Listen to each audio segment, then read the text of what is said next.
रोज एक नई कहानी देखने के लिए चैनल को सब्सक्राइब करें और बेल आइकन दबाना ना भूलें। नेत्रा बहुत ही हंसमुख, मजाकिया पर थोड़ी जिद्दी किस्म की लड़की थी, जिसको चटपटा खाना बहुत ही पसंद था। वो आए दिन कुछ न कुछ चटपटा खाती ही रहती थी, जिसके लिए उसकी माँ निर्मला और पिताजी सुखदेव उसे डांटा करते थे। पर वो तो अपनी ही धुन में रहती थी। ऐसे ही एक दिन नेत्रा अपनी फ्रेंड प्रियंका के साथ मार्केट जाती है और प्रियंका से बोलती है, वो देख प्रियंका, तेरे और मेरे फेवरेट गोलगप्पे। यार मेरे मुंह में तो पानी आ रहा है।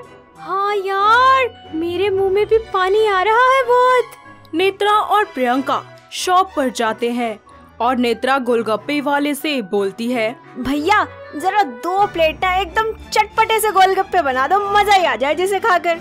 नहीं भैया, बस एक ही प्लेट बनाना चटपटे गोलगप्पे इस चटोरी के लिए। मेरे लिए तो आप नॉर्मल दही वाले और ज्यादा मीठी चटनी डाल के बनाना। इस मैडम को ही 2 चटपटे आप। Okay baby. ऐसे ही वक्त बीतता जाता है और नेत्रा के लिए एक दिन दीपक नाम के एक बहुत ही हैंडसम से लड़के का रिश्ता आता है। निर्मला दीपक की फोटो लेकर नेत्रा के पास जाती है। ओह माय गॉड, क्या लड़का है मम्मी, मेरा तो दिल ही आ गया इस पर। एकदम चटपटे गोलगप्पे के जैसा लग रहा है। हट बेशरम लड़की, शर्म नहीं आती ऐसी बात करते हुए? शर्म कैसी माँ, आखिर मेरे लिए ही तो आई है ये रिश्ते की फोटो। कुछ दिन बाद दीपक अपनी माँ कलावती के साथ नेत्रा को देखने और रिश्ता पक्का करने उसके घर आता है। नेत्रा उनके लिए अपने हाथों से बहुत सारा चटपटा खाना बनाकर सबके सामने रख देती है, जिसे खाकर कलावती बोलती है, अरे वाह बहन, अरे मजा ही आ गया इतना स्वादिष्ट खाना खाकर। ये हमारी नेत्रा ने बनाया है। अरे जैसा सोचा था उससे भी अच्छी है हमारी होने वाली बहू। बहन आप रिश्ता पक्का समझो, हमें तो पसंद है हमारी नेत्रा। दोनों परिवार वाले आपसी सहमति से रिश्ता पक्का कर देते हैं। कुछ ही दिनों बाद उन दोनों की शादी हो जाती है। नेत्रा ससुराल की सारी जिम्मेदारियों को बखूबी संभाल लेती है, पर उसका चटपटा खाने की आदत में कोई भी सुधार नहीं आता और वो आए दिन अपने ससुराल में कुछ न कुछ चटपटा बनाती और खाती रहती। ऐसे ही एक दिन, अरे बहू, अरे थोड़ा कम चटपटा वाला खाना बनाया कर। अरे कल से मेरे पेट में आग लग रही है ये चटपटा खाना खाकर। ऐसे ही दिन बीतते जाते हैं। नेत्रा अपनी सास की बात नहीं मानती और लगातार चटपटा खाना बनाती रहती है, जिससे धीरे धीरे सभी घर वालों की तबीयत खराब होनी शुरू हो जाती है। ऐसे ही एक दिन दीपक नेत्रा को बोलता है, नेत्रा, इतना चटपटा खाना ठीक नहीं है। तुम्हें पता है ना, मुझे इतना चटपटा खाना पसंद नहीं है। क्या दीपक जी, इतना भी चटपटा नहीं है जितना आप बोल रहे हैं। कितना तो टेस्टी है ये। ठीक है, पर फिर मुझे मत देना ये खाना, समझी? और हम सबके लिए सादा खाना बना दिया करो। ऐसे ही एक सुबह नेत्रा नाश्ते में प्याज का चिल्ला और दही ब्रेड बना देती है। सुबह का ये नाश्ता देखकर दीपक को बहुत गुस्सा आता है और वो नेत्रा पर बहुत ही गुस्सा करता हुआ उससे बोलता है, तुम्हें एक बार में बात समझ नहीं आती क्या? मैंने कल भी बोला था तुम्हें, अगर फिर भी तुम्हें चटपटा खाने का इतना ही शौक है तो तुम अपना खाना कल से अलग बनाओगी, समझी? इतना बोलकर दीपक बिना कुछ खाए गुस्से से चला जाता है और नेत्रा की आंखों में आंसू आ जाते हैं और वो अपना खाना अलग बनाने लगती है। अब नेत्रा को बोलने वाला कोई नहीं था। वो हर टाइम कुछ न कुछ चटपटा खाती थी, कभी पनीर टिक्का तो कभी चिली पोटैटो, जिससे धीरे धीरे उसके पूरे फेस पर पिंपल्स हो गए थे। ऐसे ही एक दिन, अरे बहू, ये क्या हो गया तेरे मुंह को? अरे पूरा चेहरा खराब हो गया तेरा। अब तो चटपटा खाना बंद कर दे। माँ जी, ये एलर्जी भी तो हो सकती है, जरूरी थोड़ी ना है कि चटपटा खाने की वजह से ही हुआ है। आप है ना खामखा मेरे खाने के बारे में दोष निकालती रहती है हमेशा। अरे ना स्वीटी, तू जी या मर, इससे मुझे क्या। जा, तुझे जो करना है तू वो कर, पर अपनी गंदी शक्ल बच्चों को मत दिखाइयो, बेचारे डर के मारे भाग जाएंगे तुझे देखकर। आजकल तो भलाई का जमाना ही नहीं है।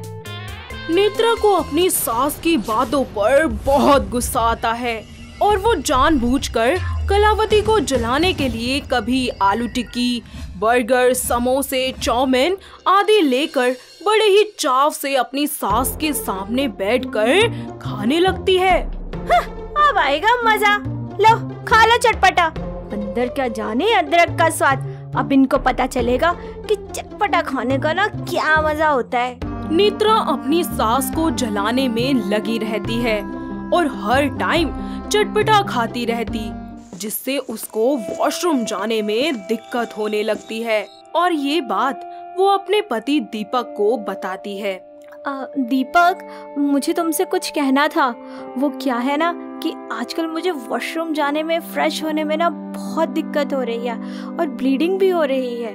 और चटपटा खाओ ना, ठीक हो जाएगा। ये बोलकर दीपक सो जाता है और दीपक की ये बात सुनकर नेत्रा बहुत दुखी होती है और अपनी प्रॉब्लम दीपक को बताना बंद कर देती है, पर चटपटा खाना बिल्कुल नहीं बंद करती। ऐसे ही कुछ दिन बीत जाते हैं। नेत्रा बहुत ही कमजोर हो जाती है, पर फिर भी वो अपने चटपटा खाने की आदत से बाज नहीं आती। एक दिन दीपक नेत्रा के लिए जूस और कुछ फ्रूट्स लाता है, जिसे खाने से नेत्रा मना कर देती है, जिससे दीपक को बहुत गुस्सा आता है और वो नेत्रा से बोलता है, नेत्रा, तुमने अपनी हालत देखी है? तुम्हें देखकर ऐसा लगता है कि फूंक मारते ही उठ जाओगी। अरे इसलिए बोल रहा हूँ, ये फ्रूट्स और जूस चुपचाप से पी लो, नहीं तो मुझसे बुरा ना कोई नहीं होगा। दीपक, आप मुझे फ्रूट खाने के लिए बोल रहे हैं? अरे कैसे पति हैं आप? अपनी पत्नी का मजाक बना रहे हैं। दीपक के जाने के थोड़ी ही देर बाद एक बार फिर से वो अपना फेवरेट गोलगप्पे खाने बैठ जाती है, जिसको वो खा ही नहीं पाती। क्या हो गया ये मुझे? मैं ठीक से कुछ भी खा क्यों नहीं पा रही हूँ? नेत्रा तुरंत अपने रूम में जाकर देखती है और वो पाती है कि उसके मुंह में बहुत सारे बड़े बड़े छाले हो गए हैं, जिसकी वजह से वो अब कुछ भी नहीं खा पा रही। और थोड़ी देर बाद नेत्रा अपनी सास को खाना देने के लिए जाती है और खाना देते ही वो बेहोश हो जाती है। बहू, क्या हुआ? तू ठीक तो है? कलावती नेत्रा को डॉक्टर के पास ले जाती है। खबर मिलने पर दीपक भी हॉस्पिटल आता है। डॉक्टर नेत्रा का चेकअप करके दोनों को बताते हैं, इनकी ये हालत इतने चटपटे मसाले खाने की वजह से हुई है और इनको पाइल्स है, जिस वजह से इनके शरीर में दिन पर दिन खून की मात्रा कम होती जा रही है और इनका बस एक ही इलाज है और वो है ऑपरेशन, वरना इनकी जान भी जा सकती है। नहीं नहीं माँ जी, मैं ऑपरेशन नहीं करवाऊंगी। देख बेटा, हम नहीं चाहते कि तुझे कुछ हो और तू डर मत, हम सब तेरे साथ हैं, तुझे कुछ नहीं होने देंगे। नेत्रा, माँ बिल्कुल सही कह रही हैं, सब ठीक हो जाएगा। इस तरह नेत्रा ऑपरेशन के लिए मान जाती है। साथ ही वो अपनी सास और अपने पति से माफी भी मांगती है। डॉक्टर नेत्रा का ऑपरेशन करते हैं। थोड़े ही समय बाद वो बिल्कुल ठीक हो जाती है और हमेशा के लिए चटपटा खाना छोड़ देती है, जिसके बाद वो घर का बना सादा सिंपल खाना ही खाती है, साथ ही सबको भी खिलाती है। फिर सब मिलकर एक साथ खुशी खुशी रहना शुरू कर देते हैं। तो दोस्तों, कैसे लगी आपको हमारी ये चटपटा खाने वाली बहू? क्या आपके घर के आसपास भी है कोई ऐसी बहू जिसे चटपटा खाना इतना ज्यादा पसंद हो? अगर हाँ, तो उसे ये वीडियो दिखाइए और हमें कमेंट करके बताइए। दोस्तों, अगर आपको ये कहानी पसंद आई तो इसे लाइक करें, शेयर करें और कमेंट करके बताएं कि कहानी में आपको सबसे अच्छा क्या लगा।